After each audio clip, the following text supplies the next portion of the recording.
Good afternoon. At this time, we want to welcome you to the kickoff of KingFest celebration in partnership with Pine Bluff Rotary Club and West Pine Bluff Rotary Club. We're so glad to be able to do this today. At this time, we're calling on Pastor Smith to offer invocation and to lead our pledge. Let us pray. Our Father, we thank you for your grace and your mercy. Thank you for the blessings you've given us over and over again. You even brought us to this present moment. We're grateful as we observe the work and life of Dr. King and what he meant to our nation and the world.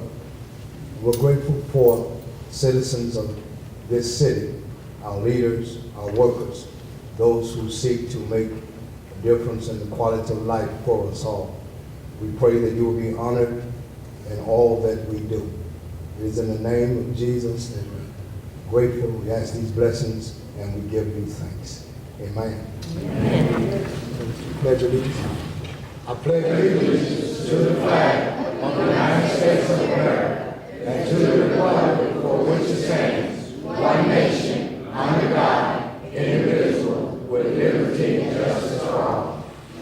At this time, we do want to acknowledge and appreciate Reverend Turner and his leadership with pen or pencil and the organization in inviting the students that are participating in that program. I believe they are from Moorhead. So Rotary Club, let's celebrate them today.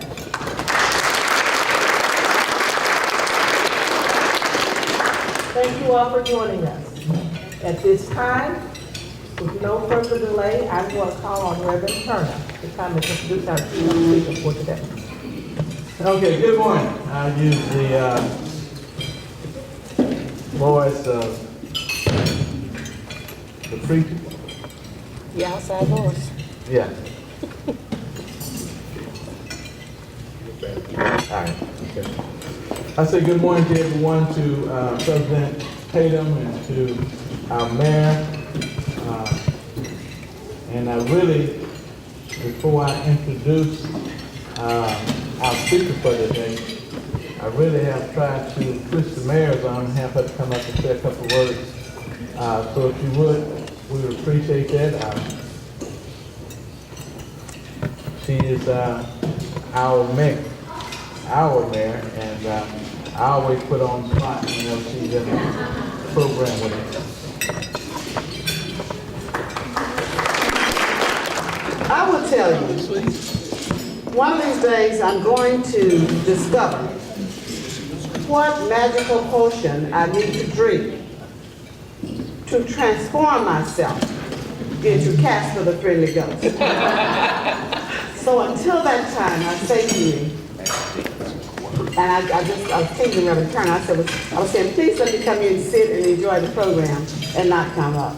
But listen, thank you all so much for all that you do, especially Reverend Turner, for keeping Dr. Martin Luther King's dream alive. I feel like the KingFest activities that are celebrated throughout this week of January each year are so very important. And I love that spirit that he has about it, making sure that it occurs every year. We are partnering with him this year on all of the events, but especially on the Day of Service. And that Day of Service is a national day of service. And I always liked the way President Obama was out there on the field, out there in the community every year with a public service project and volunteering right along with everybody.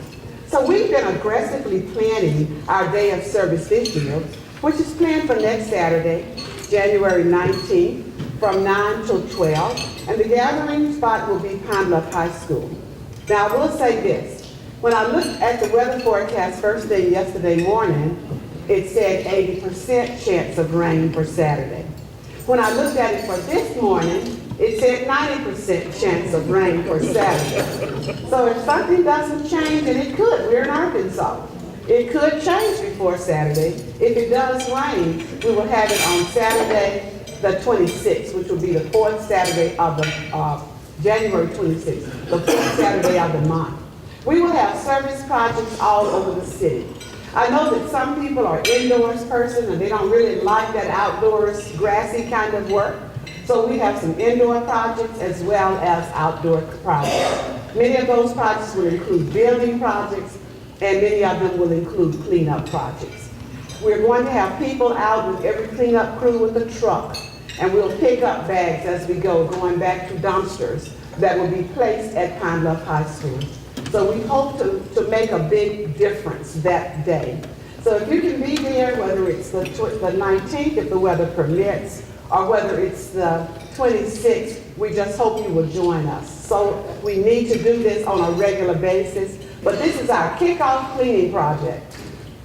I was talking to a magazine company the other day, The Business View, and they want to feature us coming up soon. And one of the reasons they chose to feature us is because of the mantra that we've had since coming into office. And that was one Pine Bluff stronger together. And as a result, we've done everything together.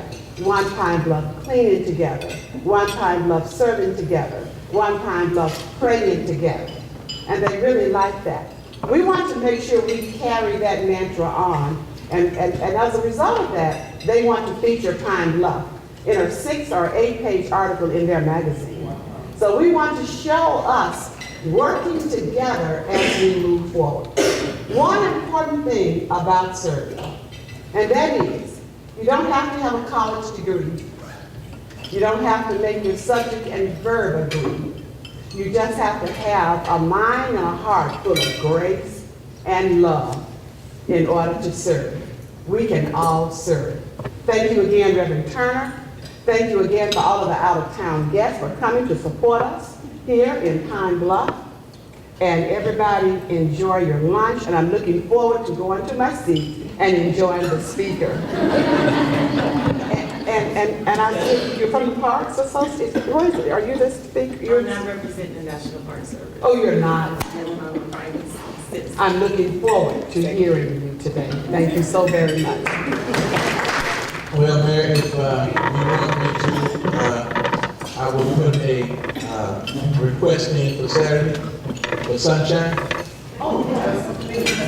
And we'll see if we can get that here. Y'all get that when you get home. Today is a great day. Today in this month, January, this is National Mentoring Month. And of course, we have students, as you can see from the Robert Moorhead Middle School, the Dollar School District, that's led by Sister Barbara Warren. And they are from the Robert Moorhead Middle School, and they are part of our pen and pencil program, whether they're working in the East Lab or whether they are working with us in the classroom. I wish I could have brought 90 students here today. 30 from Moorhead, 30 from Jack Roby, and 30 from Watson Chapel Middle School, junior high. But of course, we could not do that. But we are working very hard to make it happen. Our theme for this year is Nonviolence is a Way of Life for Courageous People, which is the parade's theme. And the theme for the overall is From Nonviolence to No Violence. Martin Luther King Jr. said, nonviolence chooses love and not hate. So today we have someone here that is going to share a lot with us. And those of you who don't know what pen and pencil is about, we will share with you about that a little bit later. But I want to introduce our speaker for today. She's someone that we've had the opportunity to work with. The partnership between the National Alliance for Faith and Justice as well as the National Park Service, where she is superintendent of the Little Rock Central High School National Historic Site. But today she is here as a civilian. She's not representing the national parks, but she's just representing herself because she has a love and a compassion for what she does. She served at her job for about 30 years, nearly 30 years, and she manages Campbell and White Consulting. Ms. Robin White fortes developing sustainable partnerships, creating and implementing community-driven and facilitated programs. She reaches out to the community and challenges organizations to be more audience-centered through civic discourse and civic engagement. While she worked in Gary, Indiana, she partnered with the Chicago Department of Human Services on gang intervention, and that was under the late Mayor Harold Washington. Mrs. Robin White was co-founder of the Rites of Passage Program, a gang prevention and intervention program under the auspices of the NAACP. Mrs. White, in 2002, was the first recipient of the Intermountain Region Franklin G. Smith Award, honoring her civic engagement and diversity contribution to the national parks. While at Grand Canyon National Parks, Ms. White established a partnership with local businesses in 1999 and collaborated to win $418,000 grant to fund community events in northern Arizona. There's a whole list of things that she has done, whole list of accomplishments that she has made. But she is a native of Michigan City, Indiana. White obtained her Bachelor of Science degree in criminal justice and a master's degree in leadership, social issues, and public policy. White contributes her universal concept to how she was raised, how she was rooted in her belief as a young lady. She came up in the south part of New Orleans, Mississippi, and Carolina. Those are the places that she had gone. So she is here today. She loved to ski. Anybody know how to ski in here? We have one person that can show you. Ms. White loves cross country. She loves to ski. She loves to collect arts. She's a self-publisher. She's published a number of books. And today she's coming to us to share some things with you young people in mind, as well as us adults. But she's a very powerful young lady. We're glad that she's here today to represent us, taking time out on her own to come down here and share with us. Again, because I know we got the media here, so I can just let that know. Yeah. On her own, she's here today. So give her a big round of applause. Hello, Olympia. Blessings unto you. I need 4 people, 2 adults and 2 of our youth to stand up. Quickly. Volunteers, 2 adults and 2 youth. Come on, one more. 2 adults and 2 youth. Okay. Right here, right here. All right, I need you to close your eyes and think about the Reverend Dr. Martin Luther King and what he represents in your mind. Not what you've been told, but what you think in your heart he represents. Okay? Young lady, your name? Okay, tell us. Pardon me? Got to talk a little louder. Unity. Everyone got to hear you. Unity. Okay, thank you. Have a seat. Yes. Yes. I think that Dr. Martin Luther King Jr. represents non-violence and fighting without having to do this Okay. the hard way. Okay. Thank you. I appreciate that. Yes. Humility, honesty, honesty, integrity, and quality. Thank you very much. Erin Foster, color blindness. Very good. Thank you all. Thank you. Can you give them a round of applause, please?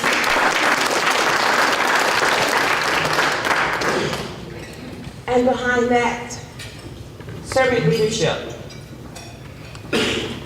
And along with that, I need you to think about, what do we mean by it's easy to die, but it's hard to live? What do I mean by that? It's easy to die, but it's hard to live. And especially today, young people, the challenges that we're faced, marginalized people, it's harder, and it's very hard trying to move to the next level in your life. We have a responsibility to our youth. As Council of Elders, on our stage, we're at the stage level now, right? How many of you want to admit that? That we're sage, we're Council of Elders. No? Not many of you? Okay. Well, we have a responsibility to our youth, yes? To prepare them to sit at the decision-making table. Because they will be making decisions that will impact us. So our responsibility is to invest and prepare them. And with that, I'd like to share some of my thoughts with you on servant leadership. And I'm talking to our youth. And as we commemorate the body of work of the late Reverend Dr. Martin Luther King Jr., we are reminded of his encouragement for Americans to never forget our humanity. What are the consequences of humanity? What are the consequences of us uplifting each other, investing in each other, and working together? Americans today, we are facing a quandary as we attempt to understand the role of visionary leadership. We all have potential. We all have potential leadership. And it starts in our home, when we're bossing our brother or sister around. That's leadership. When we're budgeting our monies, what we're gonna spend it on, that's leadership. So it can begin early. I feel obligated to highlight the need for strong, moral character and effective and conscious leaders. We should expect every leader to enter their position with a vision. Every job I accept because I have a vision. I'm going in there with an idea, a concept of what I can help enhance or contribute to. You see, a vision requires more than just the dismantling of the previous leader's legacy. So when I go in as a superintendent or supervisor, my job is to look at what's there and to build upon that. Because you're all going into that role of leadership and moving to the next level of your life.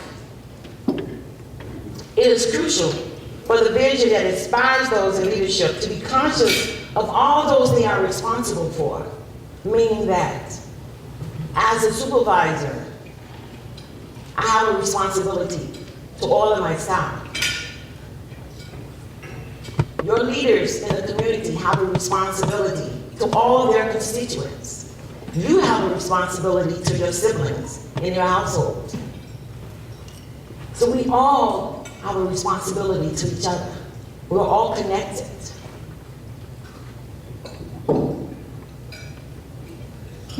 We have to create a balance in serving all our needs. This requires a civic responsibility to cultivate better relationships, provide meaningful service, and consistent efforts to understand our changing demographics. Because our environment is changing all the time. I've lived in multiple communities. Albuquerque, New Mexico, Gary, Indiana, New Orleans, Louisiana, Greenwood, Mississippi. And each time I had to adapt to my environment. We are in a consistent and growing need of human decency, persuasive and compromising leadership in the managing of resources, and in building community alliances, all under servant leadership. In any society, when one is denied the birthright to provide for their loved ones, it is called spiritual violation and social oppression. One cannot serve the community if they lack an understanding and ability to genuinely engage the community. So you have to know about each other. You have to understand each other. When you're sitting at the table with your friends, you're engaged, but you have an understanding of each other. When you move to the next level in leadership, it's important to know about all that around you, surrounding you.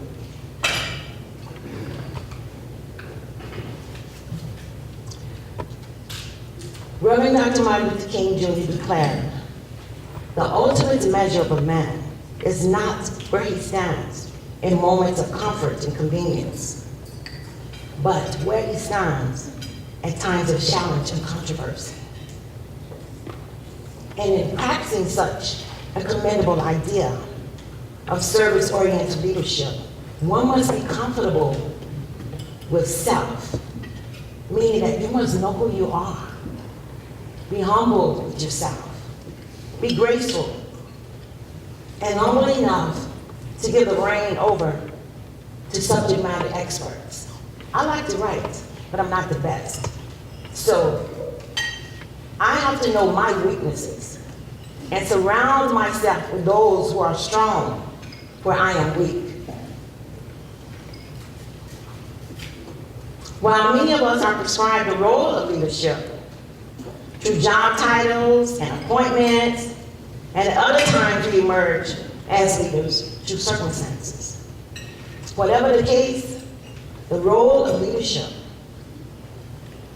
is with a distinct nature of responsibility and potential that should result in that leader rising to the challenges to serve consciously those that they lead. Meaning that I have a responsibility to be conscious of your needs. His teachings were aimed at bringing positive transformation, and we will commit a disservice to humanity if we continue to deny those perceived as different the right to experience the unveiled. The continuance of inconvenienced truth over uncomfortable lies is an assault on our moral compass. Reverend Dr. Martin Luther King Jr. stated, nothing in all the world is more dangerous than sincere ignorance and conscientious stupidity. In all of our potential, we should look forward to uplifting and supporting each other and plant seeds of greatness and examples for our next social guards. And our youth are our next social guards, our beacon of hope. I challenge all Americans to reach beyond Reverend Dr. Martin Luther King's dream and pursue your dreams. What legacy will you leave for your descendants to maintain? Where are you going? And who are you taking with you? What are your responsibilities to your community? What are your responsibilities to your family? How many are looking forward to becoming adults and becoming leaders in their community? Yes. Well, with that, we have a responsibility to help you get there. And so I need you to hold us to that, all right? Thank you for affording me an opportunity to share my thoughts with you, to come and help you celebrate and commemorate the body of work of the late Reverend Dr. Martin Luther King Jr. Thank you. Ms. White, we certainly appreciate you for taking time out of your schedule to come.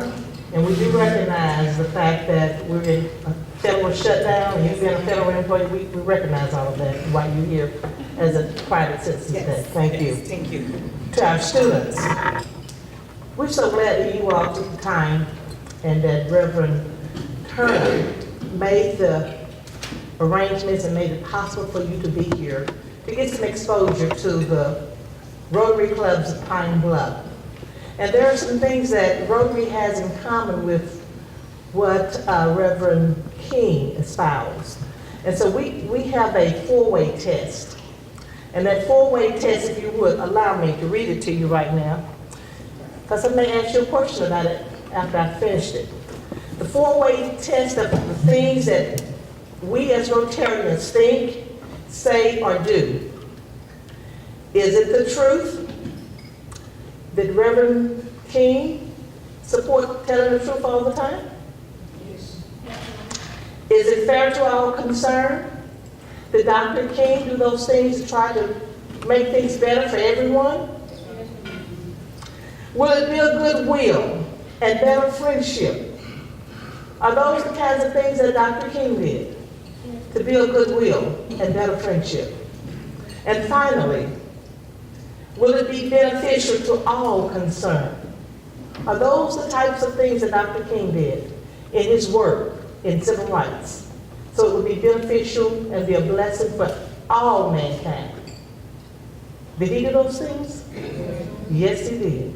So that is the four-way test that Rotarians live by on a daily basis.